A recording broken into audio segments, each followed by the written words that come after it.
వెంటాడి వేటాడుతున్నటువంటి బెలూచ్ రెబల్స్ మరొక్కసారి వాళ్ళని టార్గెట్ చేయడంటే వాళ్ళు కొన్ని పట్టణాలు, కొన్ని పల్లెలు కూడా స్వాధీనం చేసేసుకున్నారు. పరిపాలన వాళ్ళదే నడుపుతున్నారు.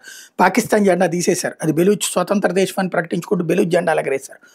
దీన్ని దెబ్బ కొట్టడం కోసం మళ్ళీ ప్రభుత్వ పాలన, పాకిస్తాన్ ప్రభుత్వ పాలన నడిపించడం కోసం ముందుగా సైన్యాన్ని అక్కడికి పంపించారు. మొన్న 2 సార్లు దెబ్బ తగింది. నిన్న మళ్ళీ ఒక సైనిక కాన్వాయ్ అక్కడికి వెళ్ళింది. ఆ వెళ్తున్నటువంటి సందర్భంలో అదేంటంటే ఆ బెలూచిస్తాన్‌కి, ఈ పాకిస్తాన్ ఇతర ప్రాంతాలకి మధ్యలో చాలా లాంగ్ గ్యాప్ ఉంటుంది.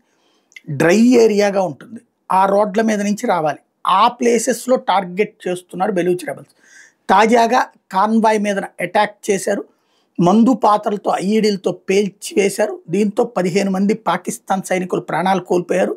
దాదాపుగా 20-30 మంది గాయాల పాలయ్యారు. ఎక్కడ నుంచి అయితే ఎటైతే రావాల్సినటువంటి పాకిస్తాన్ సైన్యం అక్కడే ఆగిపోయింది. ఈ మృతదేహాలను తీసుకుని వెనక్కి వెళ్లాల్సిన పరిస్థితి వచ్చింది.